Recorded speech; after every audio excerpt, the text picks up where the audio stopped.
بسم الله الرحمن الرحيم. ياسين والقرآن الحكيم إنك لمن المرسلين على صراط مستقيم تنزيل العزيز الرحيم لتنذر قوما ما أنذر آباؤهم فهم غافلون لقد حق القول على أكثرهم فهم لا يؤمنون إنا جعلنا في أعناقهم أغلالا فهي إلى الأذقان فهم مقمحون وجعلنا من بين أيديهم سدا ومن خلفهم سدا فأغشيناهم فهم لا يبصرون وسواء عليهم أأنذرتهم أم لم تنذرهم لا يؤمنون إنما تنذر من اتبع الذكر وخشي الرحمن بالغيب فبشره بمغفرة وأجر كريم إنا نحن نحيي الموتى ونكتب ما قدموا وآثارهم وكل شيء أحصيناه في إمام مبين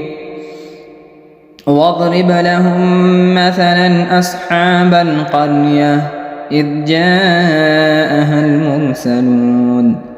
إذ أرسلنا إليهم اثنين فكذبوهما فعززنا بثالث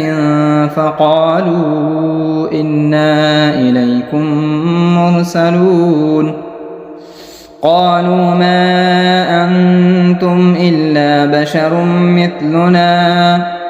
وما أنزل الرحمن من شيء إن أنتم إلا تكذبون قالوا ربنا يعلم إنا إليكم لمرسلون وما علينا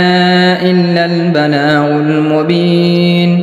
قالوا إنا تطيرنا بكم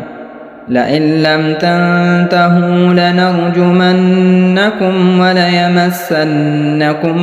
منا عذاب أليم قالوا طائركم معكم أئن ذكرتم بل أنتم قوم مسرفون وجاء من أقصى المدينة رجل يسعى قال يا قوم اتبعوا المرسلين اتبعوا من لا يسألكم أجرا وهم مهتدون وما لي لا أعبد الذي فطرني وإليه ترجعون أأتخذ من دونه آلهة إن يردني الرحمن بضر لا تغن عني شفاعتهم شيئا ولا ينقذون إني إذا لفي ضلال مبين إني آمنت بربكم فاسمعون قيل ادخل الجنة قال يا ليت قومي يعلمون بما غفر لي ربي وجعلني من المكرمين وما أنزلنا على قومه من بعده من جند من السماء وما كنا منزلين إن كانت إلا صيحة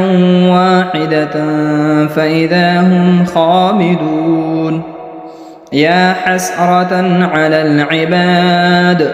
ما يأتيهم من رسول إلا كانوا به يستهزئون ألم يروا كم أهلكنا قبلهم من القرون أنهم إليهم لا يرجعون وإن كل لما جميع لدينا محضرون وآية لهم الأرض الميتة أحييناها وأخرجنا منها حبا فمنه يأكلون وجعلنا فيها جنات من نخيل وأعناب وفجرنا فيها من العيون ليأكلوا من ثمره وما عملته أيديهم أفلا يشكرون سبحان الذي خلق الأزواج كلها مما تنبت الأرض ومن أنفسهم ومما لا يعلمون وآية لهم الليل نسلخ منه النهار فإذا هم مظلمون والشمس تجري لمستقر لها ذلك تقدير العزيز العليم والقمر قدرناه منازل حتى عاد كالعرجون القديم لا الشمس ينبغي لها أن تدرك القمر ولا الليل سابق النهار وكل في فلك يسبحون وآية لهم أنا حملنا ذريتهم في الفلك المشحون وخلقنا لهم من مثله ما يركبون وإن نشأ نغرقهم فلا صريخ لهم ولا هم ينقذون إلا رحمة منا ومتاعا إلى حين وإذا قيل لهم اتقوا ما بين أيديكم وما خلفكم لعلكم ترحمون وما تأتيهم من آية من آيات ربهم إلا كانوا عنها معرضين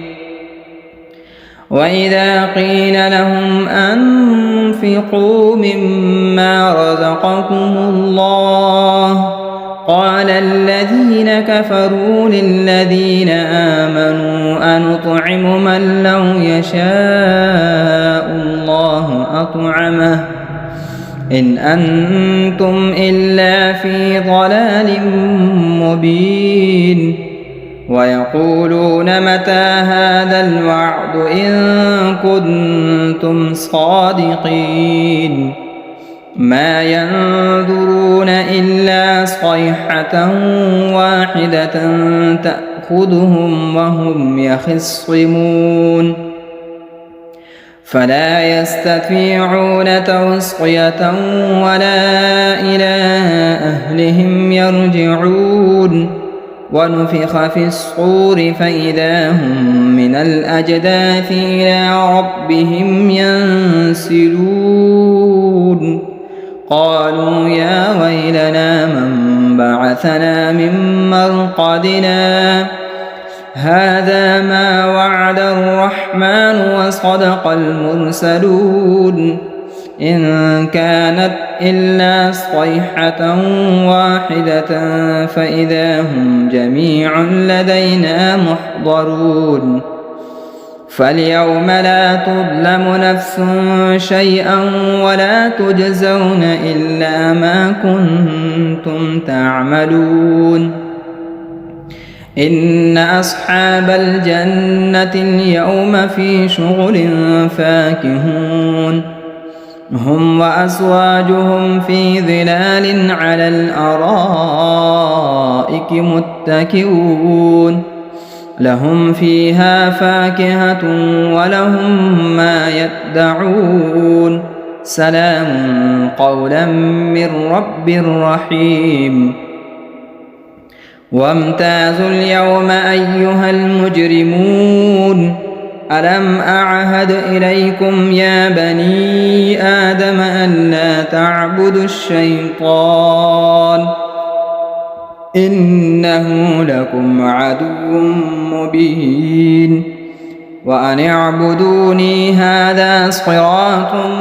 مستقيم ولقد أضل منكم جبلا كثيرا أفلم تكونوا تعقلون هذه جهنم التي كنتم توعدون اصلوها اليوم بما كنتم تكفرون اليوم نختم على أفواههم وتكلمنا أيديهم وتشهد أرجلهم بما كانوا يكسبون ولو نشاء لطمسنا على أعينهم فاستبقوا الصراط فأنى يبصرون ولو نشاء لمسخناهم على مكانتهم فما استطاعوا مضيا ولا يرجعون ومن نعمره ننكسه في الخلق أفلا يعقلون وما علمناه الشعر وما ينبغي له إن هو إلا ذكر وقرآن مبين لينذر من كان حيا ويحق القول على الكافرين أولم يروا أنا خلقنا لهم مما عملت أيدينا أنعاما فهم لها مالكون وذللناها لهم فمنها ركوبهم ومنها يأكلون ولهم فيها منافع ومشارب أفلا يشكرون واتخذوا من دون الله آلهة لعلهم ينصرون لا يستطيعون نصرهم وهم لهم جند محضرون فلا يحزنك قولهم إنا نعلم ما يسرون وما يعلنون أولم ير الإنسان أنا خلقناه من نطفة فإذا هو خصيم مبين وضرب لنا مثلا ونسي خلقه قال من يحيي العظام وهي رميم قل يحييها الذي أنشأها أول مرة وهو بكل خلق عليم الذي جعل لكم من الشجر الأخضر نارا فإذا أنتم منه توقدون أوليس الذي خلق السماوات والأرض بقادر على أن يخلق مثلهم بلى وهو الخلاق العليم إنما أمره إذا أراد شيئا أن يقول له كن فيكون فسبحان الذي بيده ملكوت كل شيء وإليه ترجعون بسم الله الرحمن الرحيم الرحمن علم القرآن خلق الإنسان علمه البيان الشمس والقمر بحسبان والنجم والشجر يسجدان والسماء رفعها ووضع الميزان ألا تطغوا في الميزان وأقيموا الوزن بالقسط ولا تخسروا الميزان والأرض وضعها للأنام فيها فاكهة والنخل ذات الأكمام والحب ذو العصف والريحان فبأي آلاء ربكما تكذبان خلق الإنسان من صلصال كالفخار وخلق الجان من مارج من نار فبأي آلاء ربكما تكذبان رب المشرقين ورب المغربين فبأي آلاء ربكما تكذبان مرج البحرين يلتقيان بينهما برزخ لا يبغيان فبأي آلاء ربكما تكذبان يخرج منهما اللؤلؤ والمرجان فبأي آلاء ربكما تكذبان وله الجوار المنشآت في البحر كالأعلام فبأي آلاء ربكما تكذبان كل من عليها فان ويبقى وجه ربك ذو الجلال والإكرام فبأي آلاء ربكما تكذبان يسأله من في السماوات والأرض كل يوم هو في شأن فبأي آلاء ربكما تكذبان سنفرغ لكم أيها الثقلان فبأي آلاء ربكما تكذبان يا معشر الجن والإنس إن استطعتم أن تنفذوا من أقطار السماوات والأرض فانفذوا لا تنفذون إلا بسلطان فبأي آلاء ربكما تكذبان يرسل عليكما شؤاد من نار ونحاس فلا تنتصران فبأي آلاء ربكما تكذبان فإذا انشقت السماء فكانت وردة كالدهان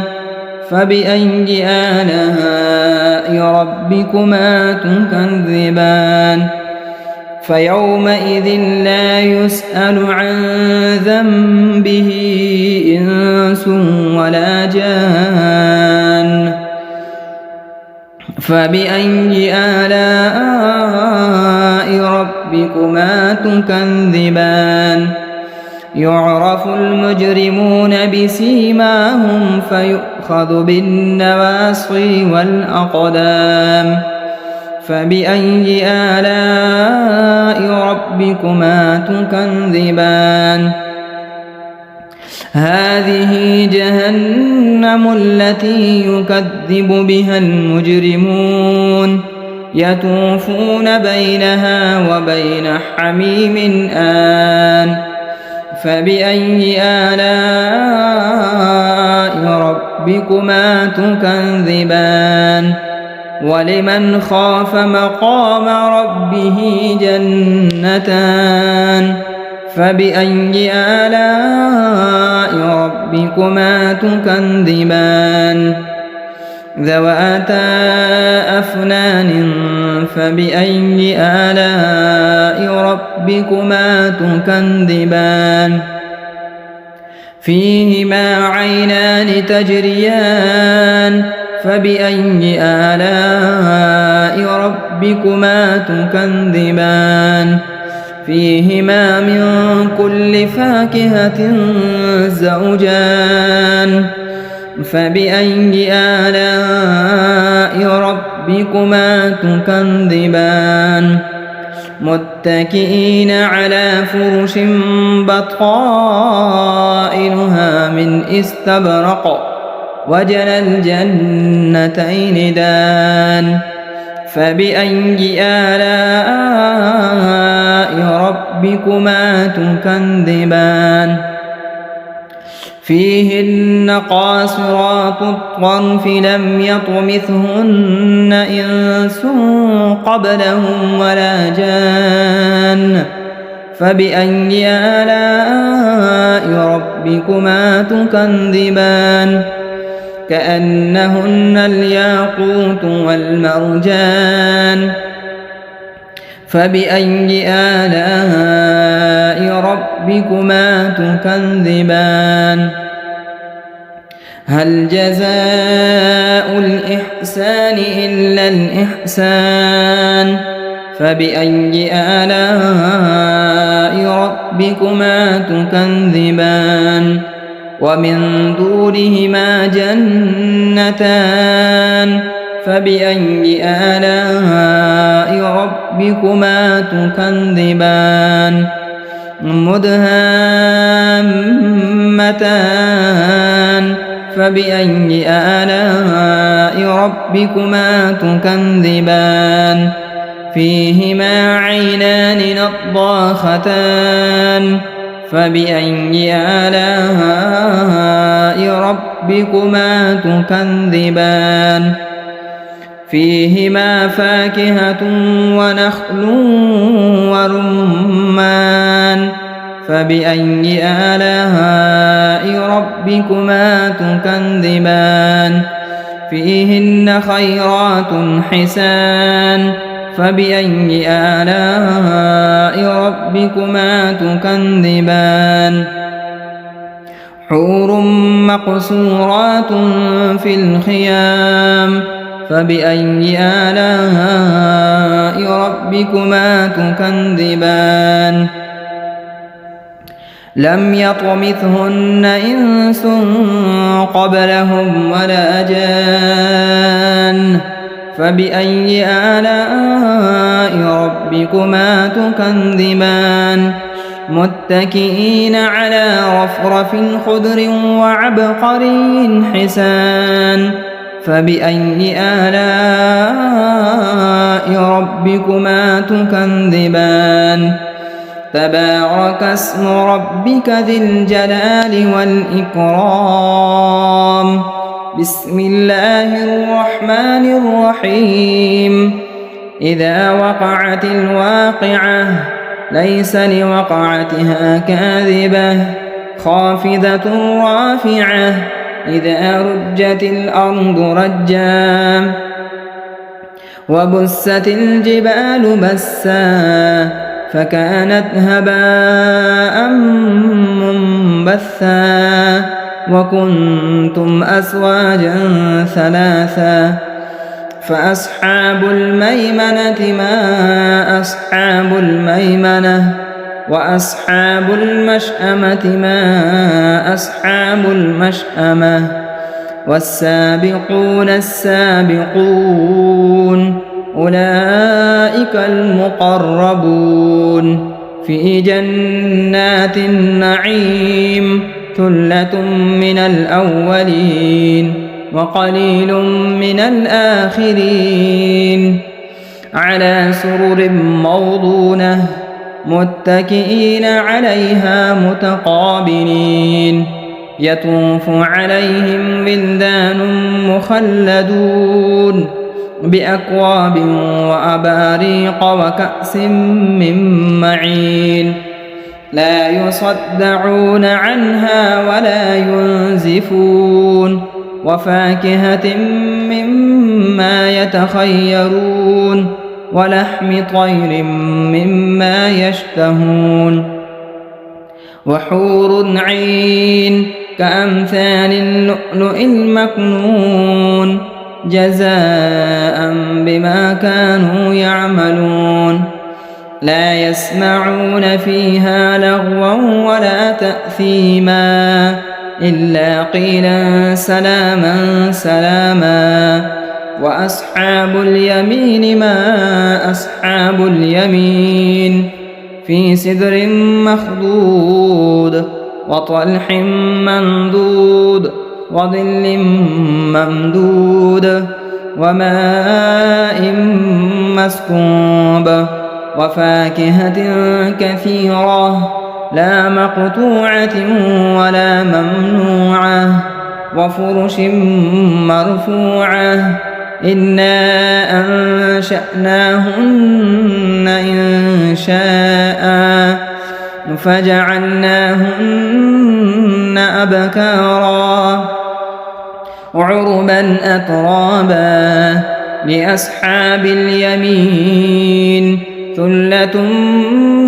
من الأولين وثلة من الآخرين وأصحاب الشمال ما أصحاب الشمال في سموم وحميم وظل من يحموم لا بارد ولا كريم إنهم كانوا قبل ذلك مترفين وكانوا يصرون على الحنث العظيم وكانوا يقولون أئذا متنا وكنا ترابا وعظاما أئنا لمبعوثون أو آباؤنا الأولون قل إن الأولين والآخرين لمجموعون إلى ميقات يوم معلوم ثم إنكم أيها الضالون المكذبون لآكلون من شجر من زقوم فمالئون منها البطون فشاربون عليه من الحميم فشاربون شرب الهيم هذا نزلهم يوم الدين نحن خلقناكم فلولا تصدقون أفرأيتم ما تمنون أأنتم تخلقونه أم نحن الخالقون نحن قدرنا بينكم الموت وما نحن بمسبوقين على أن نبدل أمثالكم وننشئكم فيما لا تعلمون ولقد علمتم النشأة الأولى فلولا تذكرون أفرأيتم ما تحرثون أأنتم تزرعونه أم نحن الزارعون لو نشاء لجعلناه حطاما فظلتم تفكهون إنا لمغرمون بل نحن محرومون أفرأيتم الماء الذي تشربون أأنتم أنزلتموه من المزن أم نحن المنزلون لو نشاء جعلناه أجاجا فلولا تشكرون أفرأيتم النار التي تورون أأنتم أنشأتم شجرتها أم نحن المنشئون نحن جعلناها تذكرة ومتاعا للمقوين فسبح باسم ربك العظيم فلا أقسم بمواقع النجوم وإنه لقسم لو تعلمون عظيم إنه لقرآن كريم في كتاب مكنون لا يمسه إلا المطهرون تنزيل من رب العالمين أفبهذا الحديث أنتم مدهنون وتجعلون رزقكم أنكم تكذبون فلولا إذا بلغت الحلقوم وأنتم حينئذ تنظرون ونحن أقرب إليه منكم ولكن لا تبصرون فلولا إن كنتم غير مدينين ترجعونها إن كنتم صادقين فأما إن كان من المقربين فروح وريحان وجنة نعيم وأما إن كان من أصحاب اليمين فسلام لك من أصحاب اليمين وأما إن كان من المكذبين الضالين فنزل من حميم وتصلية جحيم إن هذا لهو حق اليقين فسبح باسم ربك العظيم بسم الله الرحمن الرحيم تبارك الذي بيده الملك وهو على كل شيء قدير الذي خلق الموت والحياة ليبلوكم أيكم أحسن عملا وهو العزيز الغفور الذي خلق 7 سماوات طباقا ما ترى في خلق الرحمن من تفاوت فارجع البصر هل ترى من فتور ثم ارجع البصر كرتين ينقلب إليك البصر خاسئا وهو حسير ولقد زينا السماء الدنيا بمصابيح وجعلناها رجوما للشياطين وأعتدنا لهم عذاب السعير وللذين كفروا بربهم عذاب جهنم وبئس المصير إذا ألقوا فيها سمعوا لها شهيقا وهي تفور تكاد تميز من الغيظ كلما ألقي فيها فوج سألهم خزنتها ألم يأتكم نذير قالوا بلى قد جاءنا نذير فكذبنا وقلنا ما نزل الله من شيء إن أنتم إلا في ضلال كبير وقالوا لو كنا نسمع أو نعقل ما كنا في أصحاب السعير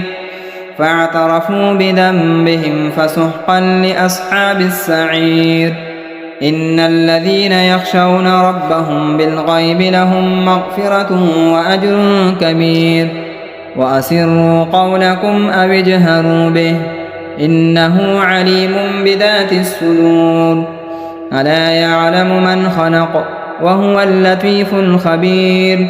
هو الذي جعل لكم الأرض ذلولا فامشوا في مناكبها وكلوا من رزقه وإليه النشور أأمنتم من في السماء أن يخسف بكم الأرض فإذا هي تمور أم أمنتم من في السماء أن يرسل عليكم حاصبا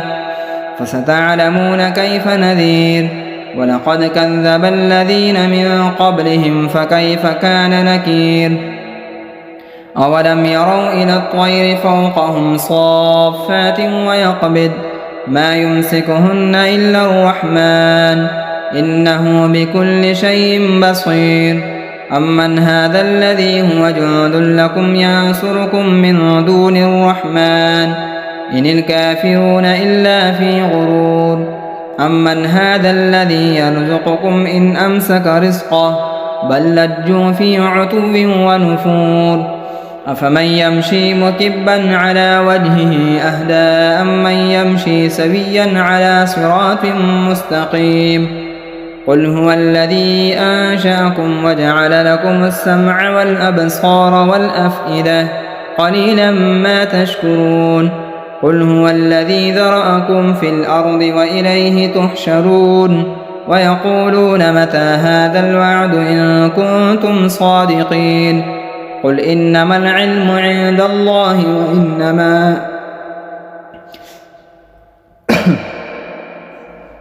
وإنما أنا نذير مبين فلما رأوه زلفة سيئت وجوه الذين كفروا وقيل هذا الذي كنتم به تدعون قل أرأيتم إن أهلكني الله ومن معي أو رحمنا